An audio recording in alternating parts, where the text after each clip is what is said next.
the Marvel Legends collection comes an oldie but a goodie. Ladies and gentlemen, the face-off leader. And I don't know, I just I kind of like this one.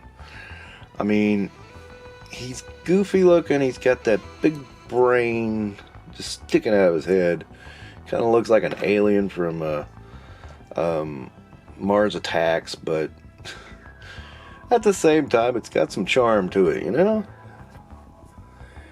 And, you know, this is Toy Biz, you know, doing a little flex. It's got finger articulations and hand articulations. And this shows a lot of the good and the bad about Toy Biz. I always liked Toy Biz. I thought they did a great job. Marvel Legends was revolutionary.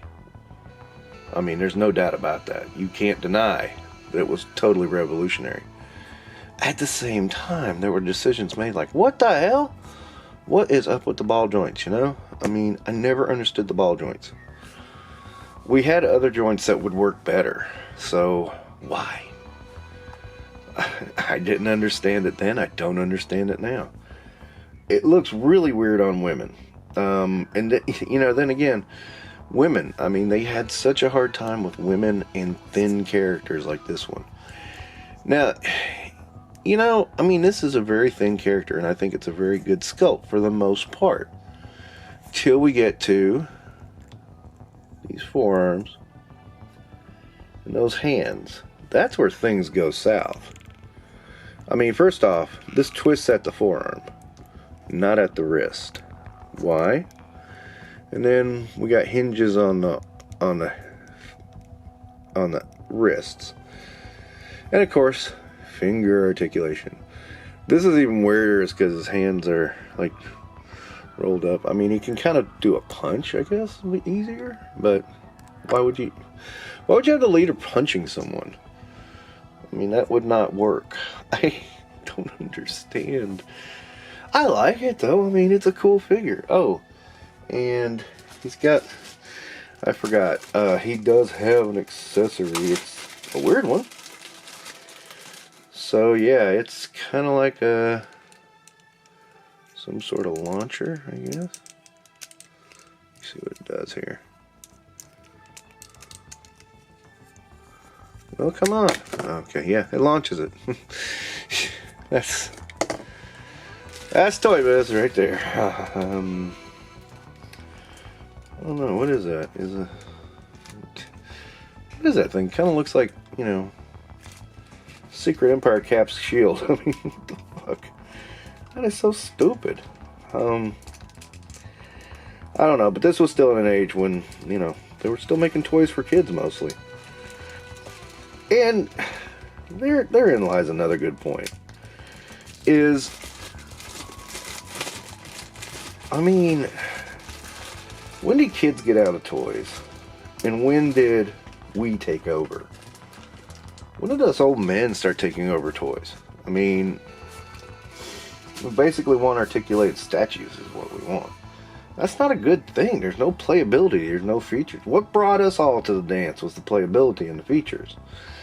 So, I mean, as much as I can sit here and crap on this, there's some playability and features here. Whether you like to admit it or not, this might be superior to all this shit we're talking about with, ooh, the artistry of toys, or the art of them. And I'm, when I say that, I'm not trying to put down anybody, by the way, but I hear that quite often, and I hear some people, like, you know, saying it with a pinky out as they sip their tea, kind of thing. And it's like, you elitist asshole. Now, some people say it, and I get what they're saying, and they're not saying the same thing as what I'm trying to say, what I'm making fun of right now. They try to make it up this higher art when it's just freaking toys, guys. I mean, these are toys. We should treat them as such. They're fun, as dollies should be. But these are still for kids. And that's cool. I mean, I would love to see new franchises and new ideas aimed at kids.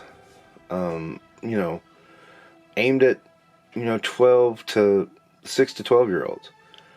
Something like Mask or G.I. Joe or some, I mean, we had so many of those growing up. It's like, wow. And, Marvel, how Marvel didn't get in the middle of that, I don't know. All we had was Secret Wars, and then, it was... Then later, they finally started doing Saturday morning cartoons of Spider-Man and X-Men. And then, boom, ran into the Toy Biz 5-inch lines. And then, boom, right into Marvel Legends. It's like, how does that work? But Marvel was always ripe for this kind of shit. And it was like, it took forever for that potential to be reached. Toy Biz did it first. Hasbro hit some peaks and valleys with it, I will say that. They're not perfect, but nothing is. Of course, they're sometimes downright awful, so, you got to take that into consideration. I've not been posing this guy at all because I've been really trying to think about what are my thoughts here.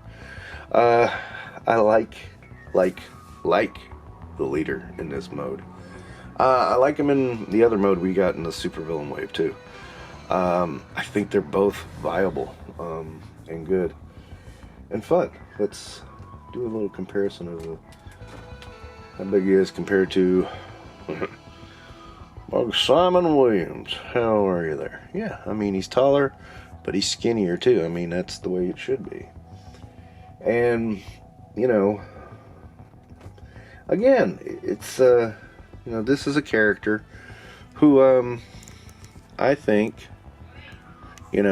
is really, I kind of hope he is in the new Captain America movie because, man, there's not hardly any leader, there's hardly anything leader out there. There's a little bit in the cartoon, and that's about it. That's all I can think of. And the leader's one of those characters that's just like really nasty and awful, but kind of cool at the same time, at least to me. Some people think I'm crazy when I say that, but I dig the leader as a bad guy. I think he's a pretty awesome villain. So yeah, I kind of dig him. I don't know. I mean, I dig this figure. That's why I'm keeping it, of course. Like I said, that collection was loaded with everything in the freaking universe, and it was like amazing, all the stuff I've gotten out of it. And hopefully you're starting to see just how large of a collection this was, because it's like stuff is I'm constantly putting stuff out. Yeah. But this is the leader. I'm very happy with it. Thank you for watching Infinite Realms. Don't forget to do the YouTube stuffs. Take care, everybody.